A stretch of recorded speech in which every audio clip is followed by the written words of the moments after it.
De loin, leur silhouette massive découpe le ciel de Martigues. En arrière-plan, le viaduc ferroviaire de Caronte dresse lui son architecture de fer. Elles sont là, immobiles et géantes, témoins du passé, du présent, mais aussi de l'avenir industriel de ce canal, ce lien vital entre l'étang de Berre et la mer Méditerranée. Elles, ce sont les grues de levage de l'entreprise Sea Invest, des colosses d'acier indispensables pour charger et décharger le vrac des navires du monde entier, un point névralgique de la mondialisation, ici, sur nos côtes. Pourtant, derrière cette mécanique parfaite, qui connaît la véritable histoire ? Une saga faite d'audace, de paris fous, portée par des hommes et des femmes visionnaires, des pionniers qui ont dompté le chenal de Caronte pour en faire une voie de premier ordre, un canal qu'il a fallu creuser, puis recreuser sans cesse pour faire passer des navires toujours plus grands. Caronte, c'est le symbole vivant de l'évolution du commerce mondial, et tout commence ici. Centaure, un podcast original à Provence sur la saga des entreprises centenaires de la région, en partenariat avec la Chambre de commerce et d'industrie Aix-Marseille-Provence.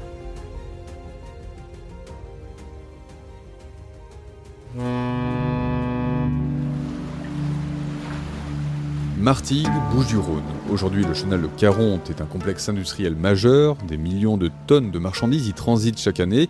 Une mécanique précise, mais avant le béton et les supertankers, cet endroit avait un tout autre visage. En fait, le nom de Caronte, c'est pas un quartier de Martigues. Sylvie Collange est la présidente de l'entreprise Sea Invest Caronte. Il y a un grec, 300 ou 400 ans avant Jésus-Christ, qui a fait toute la cartographie des pourtours de l'étang de Berre. Et ça s'appelait, il a nommé cette zone Corinthe, liée au courant, puisque c'était une zone marécageuse avec un courant qui part toujours de l'étang de Berre jusqu'au golfe de Fos.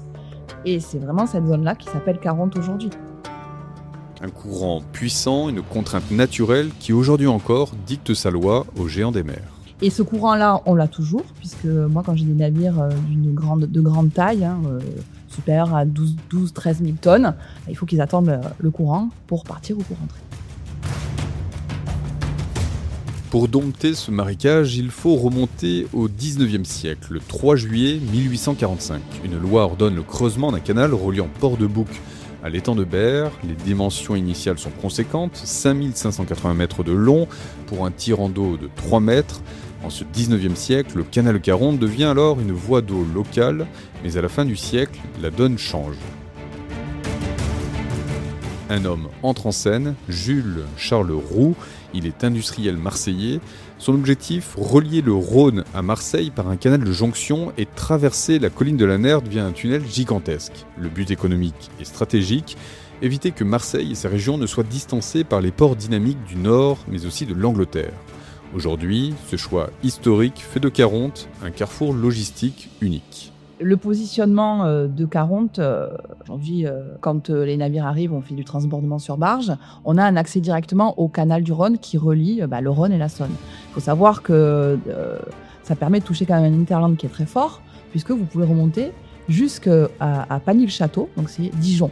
Donc en termes maritimes, la marchandise qui arrive par navire peut être transbordée sur barge et directement, et puis ça on est vraiment dans l'air du temps de la décarbonation, pouvoir accéder au milieu de la France par voie d'eau, par barge. Et historiquement, ce port a été créé pour pouvoir décharger un petit peu Marseille de tous les imports de charbon qui étaient réalisés à ce moment-là. Les chantiers s'accélèrent. En 1901, la profondeur du canal reliant Port-de-Bouc à Martigues passe à 6 mètres. L'industrie s'installe, le chemin de fer arrive, mais un cataclysme mondial va bousculer tous les plans.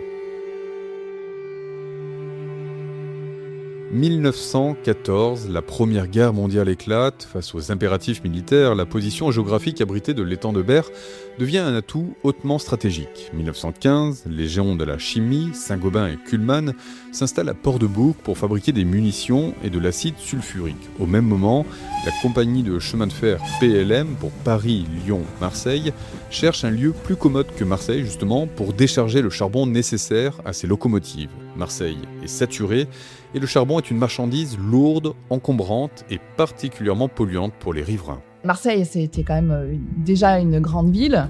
Ici, c'était désert. Donc, qui dit déchargement de charbon, dit quand même émission de poussière. Donc, ça permettait un peu d'excentrer un déchargement stratégique pour autant, mais qui était quand même assez pénalisant pour la population locale sur Marseille. Pour accueillir les gros porteurs de 12 000 tonnes nécessaires au PLM, le canal doit alors changer de dimension. En octobre 1918, un rapport définitif acte les nouvelles mesures. Le canal fera désormais 10 mètres de profondeur. La guerre se termine, l'élan est donné, l'État comprend qu'il doit confier ce projet d'envergure à des professionnels du privé. 24 octobre 1919, une loi débloque 24 millions de francs pour élargir le canal et moderniser Port-de-Bouc. Un consortium de 6 entreprises privées se crée. La compagnie PLM signe immédiatement une convention pour s'assurer un quai dédié à son charbon. Le 14 avril 1921, la création de l'établissement maritime de Caronte, l'EMC, est officialisée sous la forme d'une concession de 60 ans, un choix technique et financier logique pour l'époque. 60 ans, c'est une période qui est adéquate parce que ça permet aux entreprises qui investissent de pouvoir amortir leur capex, leurs investissements. Et sur les grands ports, on travaille toujours sous un régime de concession. À l'heure actuelle, également, nous sommes en concession. L'État il concède le foncier et après, les manutentionnaires, Sylvestre 40, investit dans les outils. Et en 1921, les investissements sont gigantesques. Pour abaisser le tirant d'eau à 10 mètres et construire le quai artificiel, les ouvriers coulent 5 rangs de blocs de béton de 60 tonnes dans une fosse de 165 mètres de large. Le port ouvre officiellement le 10 juin 1927 sous la direction de Léon Argile. Les infrastructures sont d'une modernité absolue pour les années 20. Les travaux qui ont été réalisés à ce moment-là ont vraiment permis la création d'un port moderne. Et j'insiste, un port moderne avec des grues de déchargement, un rail boraqué avec des wagons, des trémies avec une navette qui permettait de pouvoir charger les wagons en automatique, et un portique qui permettait de décharger les navires pour aller stocker en arrière-quai. Donc on est sur quelque chose de ultra moderne dans les années 20, avec une mise en service en 1927, quelque chose qui tourne, quoi. Dès la première année, le port traite plus de 300 000 tonnes de marchandises composées à 95% de charbon. Dans les années 1930, le trafic explose, se diversifie et frôle les 1,5 million de tonnes. Le port s'ouvre alors à de nouveaux partenaires locaux. Vous avez l'usine, aujourd'hui c'est Imerys, ça a été Carneos, ça a été Lafarge, et ils ont le même âge que le port. Donc on a commencé avec eux à faire de l'import de bauxite, du ciment et j'imagine assez rapidement après du clinker. L'établissement maritime de Caronte est alors en pleine expansion, mais la Seconde Guerre mondiale va tout stopper. 1942, l'armée allemande envahit la zone libre, les hangars de l'EMC sont alors réquisitionnés, le port devient une zone militaire. En 1943, l'occupant organise un tri du personnel à bord d'un navire à quai, des jeunes travailleurs sont envoyés de force en Allemagne pour le service du travail obligatoire. Août 1944, les Alliés avancent, l'armée allemande bat en retraite et applique la politique de la terre brûlée. Les Allemands installent des barils de poudre sur les quais pour tout détruire, mais face aux explosifs, un homme va dire non. Une petite anecdote, c'est-à-dire qu'en fait, donc il y a eu des barils de poudre qui ont été mis sur le quai et les Allemands ont commandé aux grutiers de l'époque de mettre les grues en face des barils pour tout faire sauter. Et là, on a un grutier, son nom c'est Sylvain Bagnoli, qui a refusé de mettre la grue numéro 6 face au baril de poudre.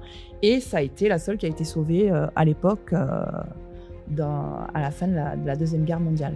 Et qui a quand même permis, en attendant d'avoir les dommages de guerre, de pouvoir quand même continuer à décharger un tout petit peu et également utiliser la grue pour pouvoir faire le levage de tous les débris de ce qui avait été dynamité, quoi. Le geste de Sylvain Bagnoli sauve la grue numéro 6, mais tout le reste s'effondre, le célèbre pont ferroviaire de Caronte est détruit, les autres grues basculent dans le chenal. En quelques heures, le site industriel n'est plus qu'un champ de ruines.